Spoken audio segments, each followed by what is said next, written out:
I can't help people help themselves unless I'm an effective leader, and I can't, grow a business beyond what I can do as a person unless I'm able to, bring someone on underneath me that and build them up in their own skill sets. So that to me really opened up the door. Was like, okay, I need to be a better leader if I want to do more and be more in the business. Hey, creative, are you ready to discuss profits, the money, the ways to make it happen? The Profitable Creative Podcast is for you, the creative, how you define it. Videographers, photographers, entrepreneurs, marketing agencies, you get it. CEO of Core Group and author Christian Brim interviews industry experts, creative entrepreneurs, and professionals alike who strive to be creative and make money at the same time. Sound like you? Tune in now. It's time for profit. Welcome to another episode of The Profitable Creative, the only place on the interwebs where you will learn how to turn your passion into profit. I am your host, Christian Brim. Joining me today is Colin Caffrey of FlyRoute. Colin, how are you, sir? Yeah. Hey, everyone. Thanks for having me, Christian. Really looking forward to it. Doing well today. Can't complain. Better than I deserve, I suppose. I say that all the time and people look at me funny, but I said it long before Dave Ramsey did, so I'm going to take credit for it. So, Colin, tell us a little bit about FlyRoute. What do you guys do? Yeah, so we are a drone film service provider, and our core offering is drone film for athletic programs. So we serve primarily high school football is kind of our core demographic, but it's really that technology for coaching purposes that helps teams to win more and just get that perspective that they can't get anywhere else. So kind of a unique business endeavor when I got into it 7 years ago, and it's just been a really fun ride ever since. Now, is that one of the things that like technology filtered down? Did they use drones for, college or professional athletics? Yeah, good question. At the college level, there's really not a whole lot of drone usage, only because of the regulations at this current state of the game. So, for example, NCAA Division I, the FAA regulations don't allow you to use drone technology over the field, and that's really just from a safety perspective. Sometimes Division III, you can get away with it in certain parts of the country. But really, if they are using drone technology at the college level, it's going to be more at the practice levels where you don't have a full stadium surrounding you, and you're able to use that vantage point to help you for critiquing practices. But yeah, with these college level games, they've got pretty big infrastructure around them. So maybe the cable cam might be more of a better way to go. But that's really what the drone does for you is it's that overhead cable cam like view at a fraction of the cost. So how high does the drone fly over a football game? We are anywhere from about 70 to 100 feet. So, it's below the stadium lights. Looking back 7 years ago when we started doing this, the drone technology wasn't quite as advanced as it is now, where you didn't have zooming capabilities. So we used to have to fly about 30 feet above the playing action. It was a much louder drone. It was kind of more of a nuisance. But anymore now, you can't even see it. I mean, yeah, it's up in the air. You can't hear it with the crowd noise, and it's pretty blended into the night sky during those evening games. So when you started this, you said 7 years ago, what was your inspiration? How did you decide to get into this? Yeah, it was really just I was at a point in my life where, professional career I kind of felt a little bit disgruntled with. So my background is in private aviation. So I have a really big passion for aviation and just grew up loving everything about it. At one point wanted to pursue the pilot track, but just kind of decided that, having a really unpredictable schedule and sitting in an airplane cockpit for hours at a time wasn't going to be a great fit for me. So I really loved business, and I felt like I was always kind of the youngest one at a lot of the companies that I had worked for. And I felt like creativity was just kind of being stifled. I had a lot of passion and desire to kind of work up and promote certain ideas and unique perspectives. And I just kind of felt getting like I was getting squashed left and right. So for me, I looked at business ownership. I've always had a little bit of a bone towards entrepreneurship. My first business, quote unquote, in high school was mowing lawns. I'm sure a lot of entrepreneurs can relate to that one. It's a good entry into the. That's why I still don't mow my lawn to this day, is because I cut enough grass in high school. Yeah, no, it's a good way to support the younger generation, and yeah, there's a lot of skills you learn when you're doing that. So yeah, I always had that in the back of my mind. That was like, I love that feeling of my blood, sweat, and equity, and my investment into something. I could see it nurture and grow, and it can turn into something bigger than myself. So always liked that idea. In 2017, when I was working for a private aviation company, there was a opportunity where the FAA, which regulates all of the airspace in the U.S., they came out with the drone pilot's license, and saw that as an opportunity to just get my license. It's called the Part 107, and see where it would go. At the time, I had a background in search and rescue, so I had initially wanted to steer a company in the realm of helping others and use my search and rescue background. And I quickly came to find that there's a lot of volunteer based. It's a lot of consulting type of work. It was difficult to build a business that's predictable off of that. So just kind of tried my hand at everything, and did some weddings, did some building inspections, marketing, really just kind of said yes to it all, until a family friend invited me out to do a practice for a local high school football program here in Denver, which is where we're based out of. And yeah, really just, from there on, there was such a value add for the coaches. I could really understand that, this is a point in time where we can build something predictable off of this, when I was just doing it myself. And then, just from spreading the film around to other teams, other coaches were seeing this and were like, this is a perspective unlike anything else we've gotten. We'd really love to get this drone film on board. So really grew organically through word of mouth. And yeah, that was really the impetus, was just kind of, wanting to get into the entrepreneurial world in some way. And that was 2017, and things have changed quite a bit since then, but grateful for the journey. So to clarify, you weren't a pilot before you got your 107. I was not, no. So I was just working operations and sales for private jet charter is what I was doing at the time. Correct. So when you went to the practice and saw the coaches light up, you were like, okay, I'm on to something here. Was that kind of a light bulb moment? Like, I could do this and scale it? Yeah, it really was. Just because, they always wanted to provide something that was of meaning and value in some way. I think I was a little bit fed up with in the private jet charter world. I was great. I loved it.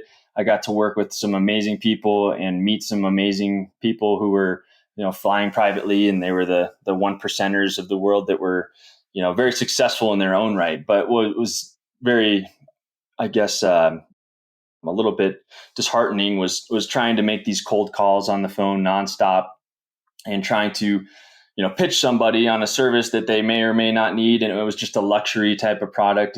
There wasn't a whole lot of inherent, the way I justified it in my mind was that, okay, I'm giving someone back their time. If they're able to afford flying privately, then that's there's meaning in that. But yeah, I really wanted to have a product and an offering that provided meaning.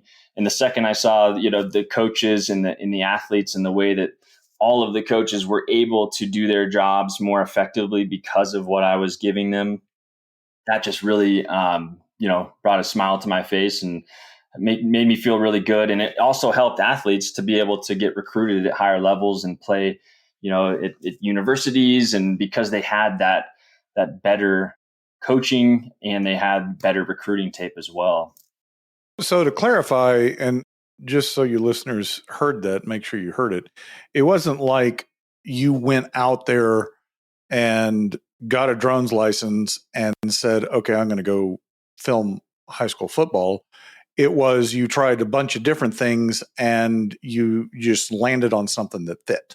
Correct. Yeah. And that's definitely anything that I would advise someone that's starting a business to be open to is really that pivoting. You hear a lot of people that talked about having to pivot during COVID. And if you want to survive and thrive, one day, I think that you have to be open to new ways of looking at things and new market, new opportunities.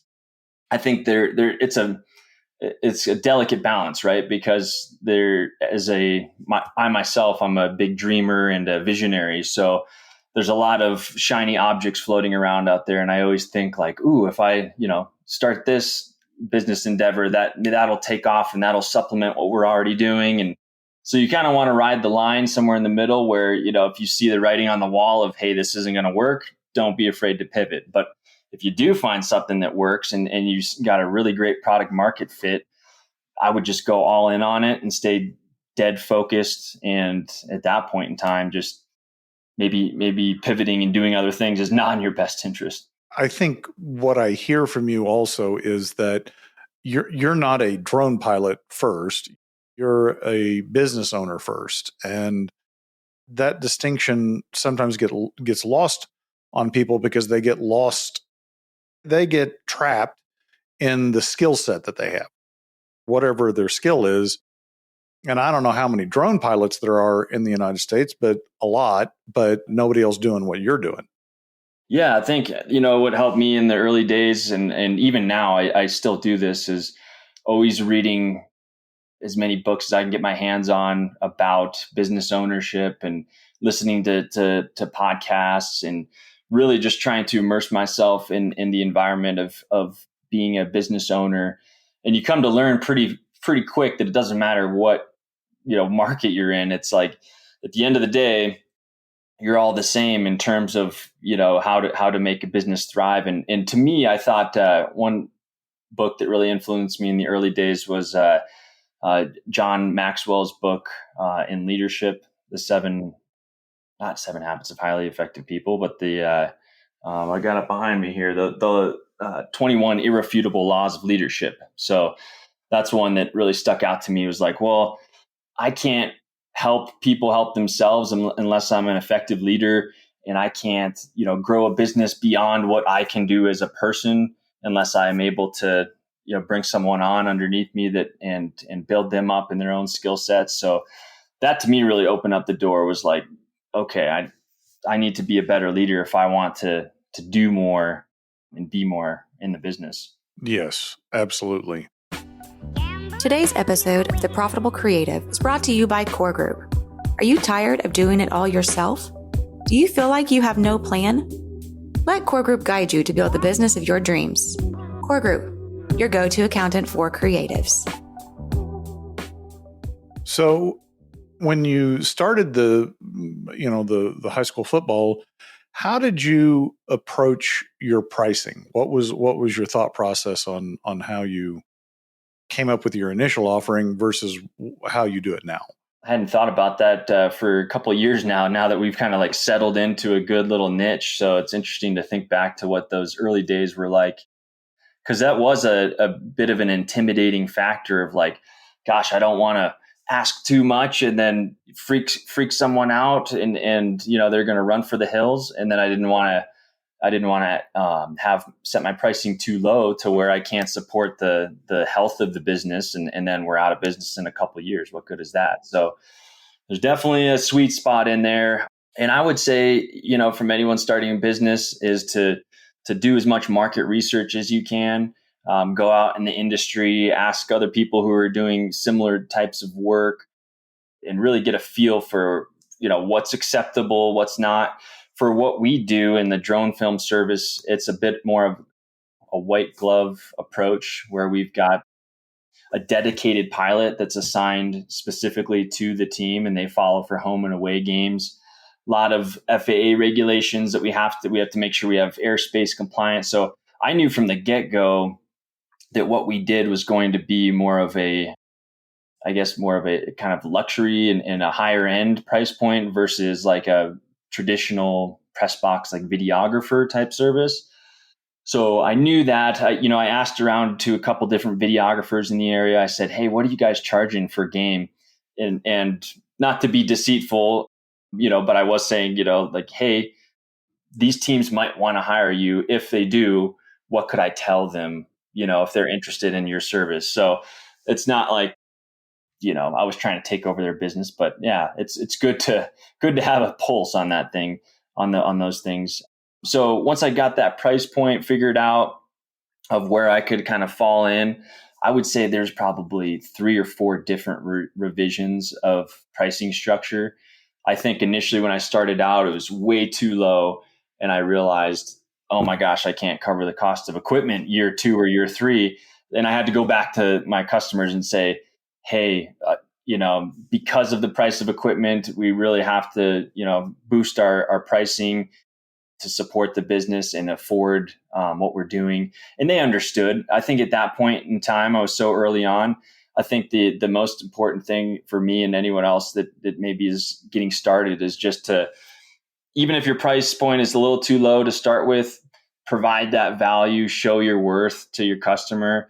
And then once you do that, if you go back to them, asking for more money and it's justified, they're going to have no problems, paying a little extra once you've proven your worth. Because you're indispensable you're part of their process now. You're part of the team. And so what would you say compared to ground photographers or booth photographers, videographers, what was your price point 20% higher, 50% higher? When you started?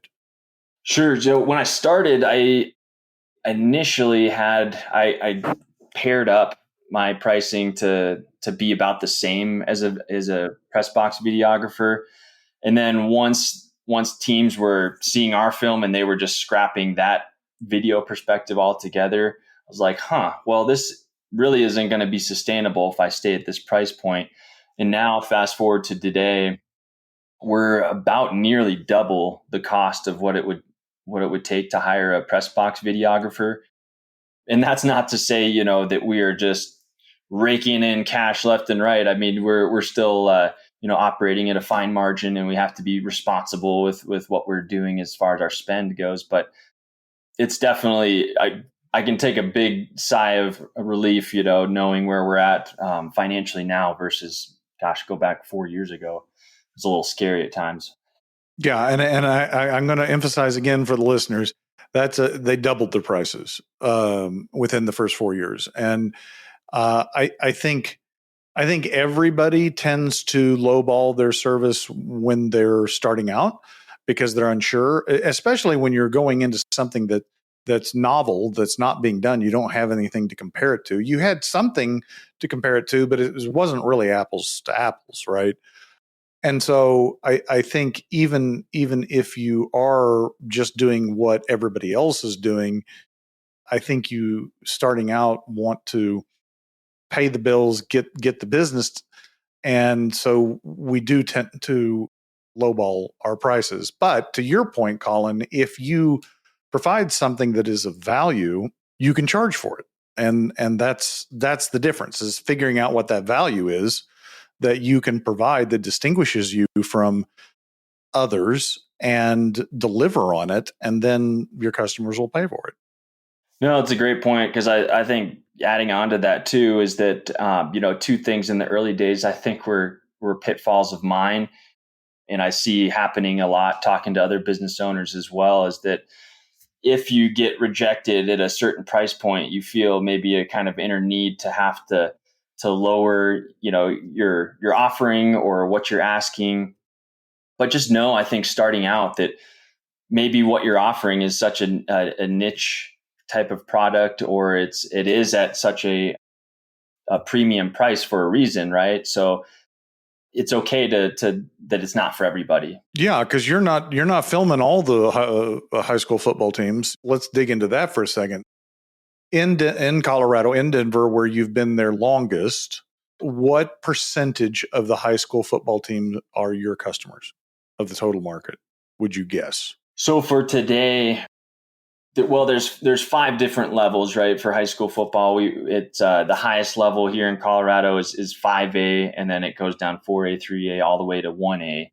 So that kind of gives you a sense of, and that's based on enrollment numbers. So at the highest level of football, they're going to have a lot more resources and funding and booster club support. So for that level in the Denver metro area, I would say, I haven't run the numbers this year, but we've got to be pushing right around the 85 to 90% of teams at that level. And then 4A, stepping down a notch, is probably right around the 70-ish percentage mark. 3A is probably about 10% lower. So, it's not 100%, but it's definitely enough to build a business off of. Well, so you guys grew real quickly then. I mean, if you got that percentage of market share, you grew quickly. Yeah, it was really about like 30% growth every year. So, and some years much bigger early on. So that growth curve is something that's, it was a blessing, but also a major challenge of like, okay, we got to step up to the plate. How are we going to meet this? We've got training processes, hiring, equipment, procurement, and getting it ready, and scheduling. So it was a big, lots of puzzle pieces to put together. I think I realized early on, another book I'd recommend to the audience if they haven't read. So Rocket Fuel by Gino Wickman talks a lot about having 2 sides of the coin for business ownership, which is a visionary and then an integrator. So for me, I'm more of the visionary type where, I could go out and get the business and kind of think high level about things, but I'm not a, very strategic, like in the trenches, operational, like do everything to a T type of person. So I knew about 2 years in, I need to bring a partner on who is that operational person. So at that point, I brought on my partner, Michael, who's the VP of operations, and he is that person. So, we balance each other out really well in a lot of ways.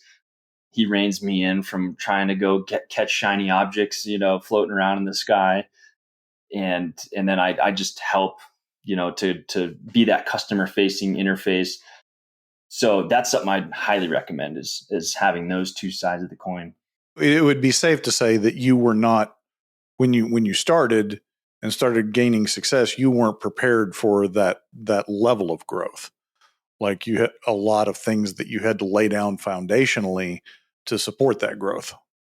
Yeah, and lots of, making mistakes along the way.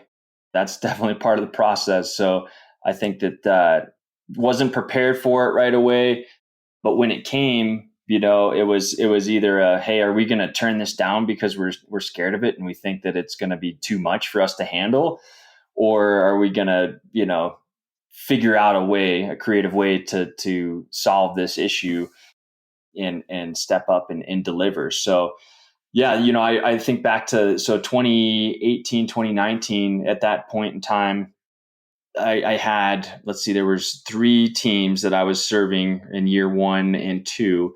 And then there was a district agreement where I sat down in a boardroom with 10 different teams and the district athletic director. And I just told myself, if I can land this deal, this is now going to make this a viable business. And at the time, it was just a side hustle for me while I was working at the airport. I remember just taking a picture of that room, and I was like, I'm going to remember, if this deal happens, I'm going to remember this moment for, forever, because it's just one of those pivotal things. So yeah, so I sat down, pitched the coaches about the drone film service that we offer. They had already seen the film, because when a home team goes to a hosting school and we get authorization to fly our drone for the away customer, we will send this drone film to the home school at no cost. So that was a really great marketing opportunity for us. They had seen the film.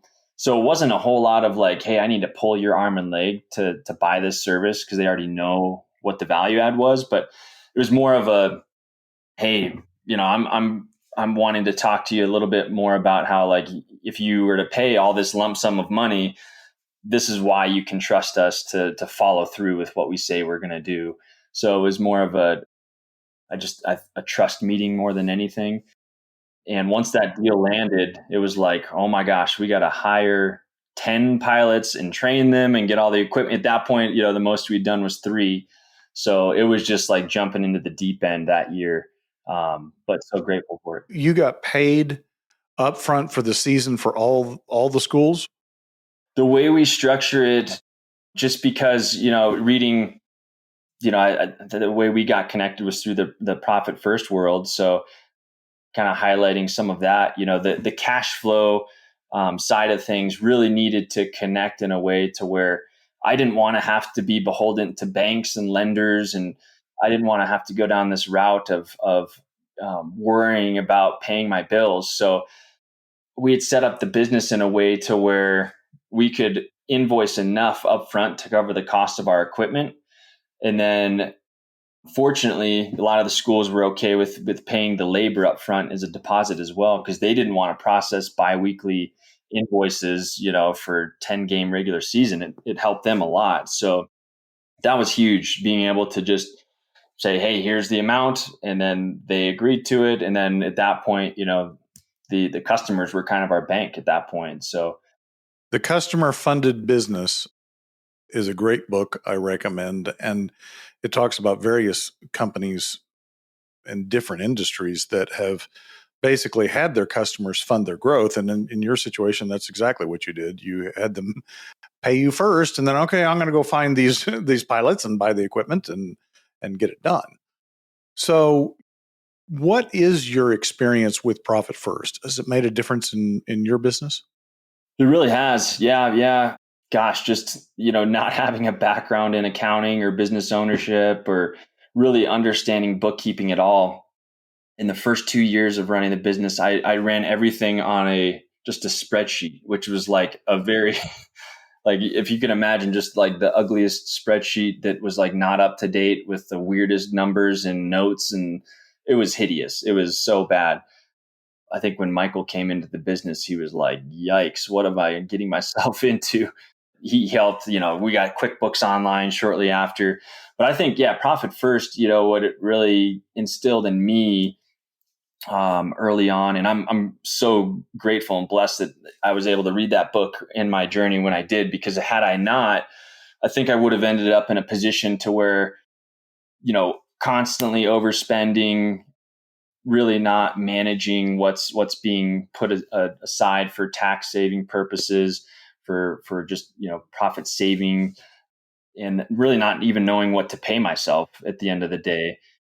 And then the result of not managing all of that is that you as the owner, me as the owner, would take the hit, right? It'd be like, well, I can't make payroll this month because I didn't manage my spending properly. So having those different buckets, when money comes into the income account, and just separating it out into operation expense, owner pay. I mean, in a glance, I can just quickly look in and see exactly what's going on as far as the health of the business, which has been huge. Hey, listeners, are you ready to turn your passion into profit? Then grab a copy of Profit First for Creatives. Click the link in the show notes to purchase a copy. And if you're not ready to make that full commitment, you can download a free copy of the first chapter. Check it out right now. It makes a huge difference because, I keep telling people, like, you don't have to. I mean, you certainly can. And I would probably say you probably should learn how to read, your financial statements, balance sheets, and income statements. But you don't need all of that to know whether your business is profitable if you're running Profit First, because it's there in the bank and you don't have to wonder. So in that regard, it's uber easy. You are now working on a service partner arrangement. Tell me about that. So you've grown saturated Denver. You started this service partner model. Tell us about that.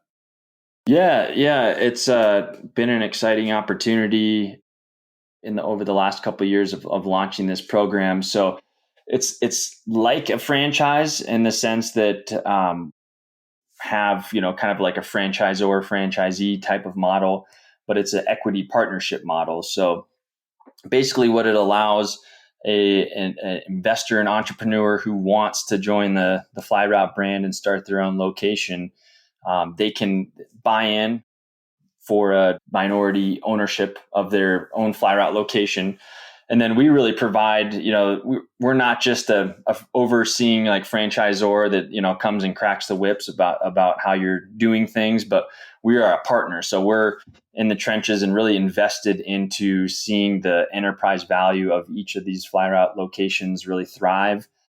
For me, I look at it very personally because I remember what it was like in the early years to not have any support whatsoever and just go at a business endeavor. And I don't know whether or not I'm doing things right or wrong or what the common pitfalls are. And so for me, it's really I find a lot of pride in doing this because I can help other entrepreneurs get to a place where they want to be as far as their lifestyle and freedoms and build something bigger than themselves. So yeah, the service partner program is really just kind of a business in a box where we'll partner with you.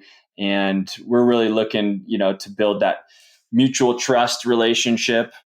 We're in it day in and day out together. And I guess the one caveat that I can say about the partnership is that not all states allow for in-game drone usage. So we're looking at very selected areas of the country to grow. Last year we launched our Nashville location and it's done really great.